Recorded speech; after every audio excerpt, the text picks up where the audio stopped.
అయోధ్య నగరానికి రాజు దశరథ మహారాజు.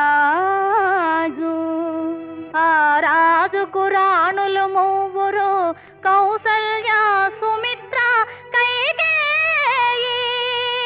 నోము ఫలములై వారికి కలిగిరి కుమారులు నల్వురు.